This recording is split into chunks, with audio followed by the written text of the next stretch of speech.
Bismillahirrahmanirrahim. Assalamualaikum warahmatullahi wabarakatuh. Waalaikumsalam. Rabbis shrah li sadri wa yassir li amri wahlul 'uqdatam min lisani yafqahu qawli. Alhamdulillahi rabbil alamin.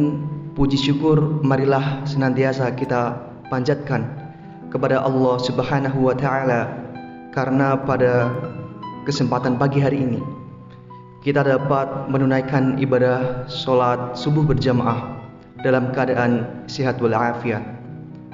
Sholawat serta salam semoga senantiasa tercurah kepada Nabi Muhammad Sallallahu Alaihi Wasallam.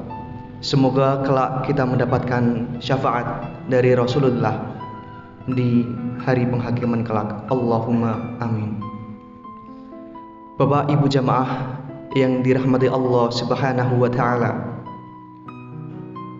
pada kesempatan subuh hari ini izinkan saya untuk membacakan sebuah hadis yang menurut saya bisa meningkatkan ibadah kita, khususnya ibadah sosial. Terlebih lagi di bulan Ramadan ini bisa menjadi momen untuk kita meningkatkan kepekaan sosial kita terhadap orang-orang yang ada di sekitar kita. Ini adalah hadis qudsi yang diriwayatkan oleh Abu Hurairah. Dari Abu Hurairah berkata, Rasulullah Shallallahu Alaihi Wasallam bersabda, Allah Azza wa Jalla berfirman, "Hai anak Adam, aku sakit, mengapa kamu tidak menjengukku?" Anak Adam lalu menjawab, "Wahai Tuhanku, bagaimana mungkin aku mengunjungimu, padahal Engkau adalah Tuhan semesta alam?" Allah berfirman, "Apakah kamu tidak tahu bahwa hambaku si Fulan sakit? Mengapa kamu tidak menjenguknya, tidak mengunjunginya? Apakah kamu tidak tahu, sekiranya kamu menjenguknya, maka kamu akan mendapatiku di sana?" Lalu Allah Subhanahu wa taala kembali berfirman, "Hai anak Adam, aku minta makanan kepadamu, mengapa kamu tidak memberiku makanan?" Anak Adam menjawab, "Wahai Tuhanku, bagaimana mungkin aku memberi makan engkau, sedangkan engkau adalah Tuhan seluruh alam?" Lalu Allah Subhanahu wa taala kembali berfirman, "Apakah kamu tidak tahu bahwa hambaku si Fulan meminta makan kepadamu, tetapi kamu tidak memberinya makan? Apakah kamu tidak tahu, seandainya kamu memberinya makan, niscaya engkau mendapatkan ganjaran di sisiku?" Lalu untuk ketiga kalinya Allah Subhanahu wa taala berfirman, "Hai anak Adam, aku meminta minum kepadamu, mengapa kamu tidak memberiku minum?" Lalu anak Adam menjawab, "Wahai Tuhanku, bagaimana mungkin aku memberi engkau minum, sedangkan engkau adalah Tuhan seluruh sekalian alam?" Lalu Allah menjawab, "Hambaku si Fulan meminta minum kepadamu, tetapi kamu tidak memberikannya minum. Ketahuilah, seandainya kamu memberinya minum, niscaya kamu mendapatkan ganjaran di sisiku." Dari hadis qudsi ini yang diriwayatkan oleh Abu Hurairah,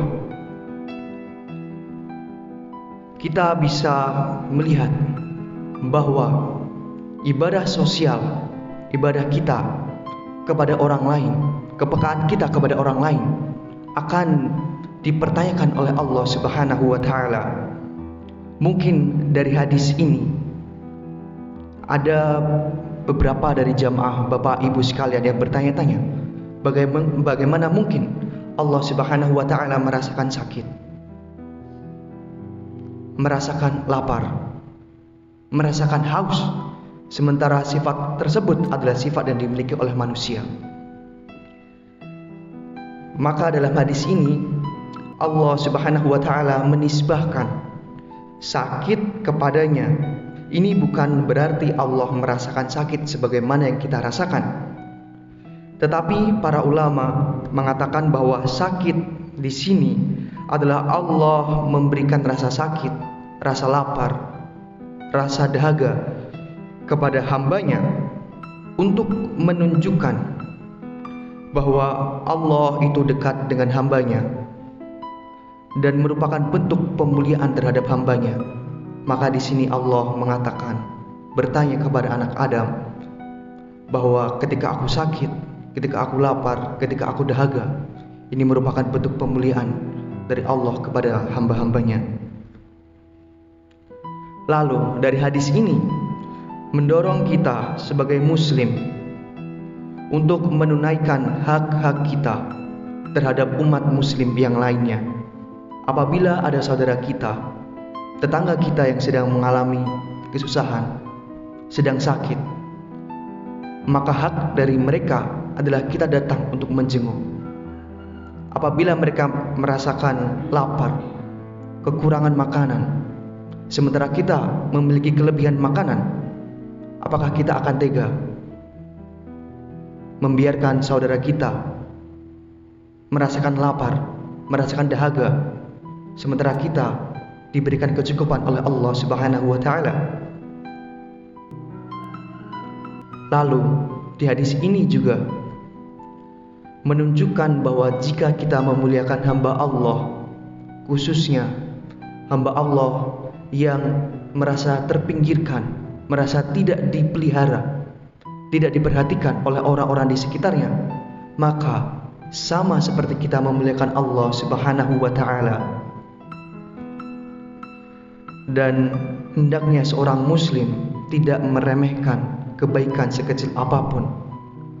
Mungkin bagi kita, karena kita insya Allah dan bisa jadi memiliki kecukupan makanan di rumah, dan kita menganggap bahwa hanya dengan memberikan makanan, mungkin satu porsi saja, itu adalah hal yang remeh. Tetapi kebaikan sekecil apapun itu bermakna bagi kita dan akan dihitung oleh Allah Subhanahu wa taala. Karena sesungguhnya kebaikan yang kita lakukan tidak hanya berdampak kepada orang yang kita bantu saja, tetapi akan kembali kepada kita. Sesuai dengan firman Allah Subhanahu wa taala dalam Quran surah Al-Isra ayat 7. Bismillahirrahmanirrahim. In ahsantum ahsantum li anfusikum. Bahwa sesungguhnya apabila kamu berbuat baik, maka kebaikan tersebut akan kembali kepada dirimu. Dan juga sesuai dengan firman Allah Subhanahu wa taala dalam Quran surah Ar-Rahman ayat 60, bahwa tidak ada balasan kebaikan kecuali kebaikan pula. Oleh sebab itu, Bapak Ibu jamaah, di bulan Ramadan ini bisa menjadi momentum bagi kita untuk meningkatkan kepekaan sosial kita. Kita tidak perlu untuk muluk-muluk. Kita tidak perlu untuk jauh-jauh jika ingin berbuat kebaikan. Coba kita lihat, apakah ada dari saudara kita yang sedang mengalami kelaparan atau kekurangan makanan. Jika saudara kita sudah berkecukupan, maka coba kita melihat tetangga kita. Tidak perlu jauh-jauh, coba kita lihat tetangga di kanan dan kiri kita. Itu sudah cukup. Apabila Bapak Ibu jamaah di sini mengimplementasikannya, mencoba untuk melihat tetangga sebelah kanan dan kiri, mungkin satu rumah di sebelah kanan, satu rumah di sebelah kiri, itu sudah sangat cukup. Apalagi di sini jumlah Bapak Ibu mungkin lebih dari 30. Bisa kita bayangkan jika 30 jamaah di sini memperhatikan tetangga sebelah kanan dan kirinya, satu jamaah memperhatikan 2 rumah, maka insya Allah kita bisa memastikan bahwa 60 rumah yang ada di Nologaten ini, di RW 1 dan RW 2 tidak mengalami kekurangan makanan, minuman, dan apabila ada yang sakit, mereka merasa bahwa mereka diperhatikan. Cukup sekian yang bisa saya sampaikan, kurang lebihnya saya mohon maaf. Billahi taufiq wal hidayah. Wassalamualaikum warahmatullahi wabarakatuh.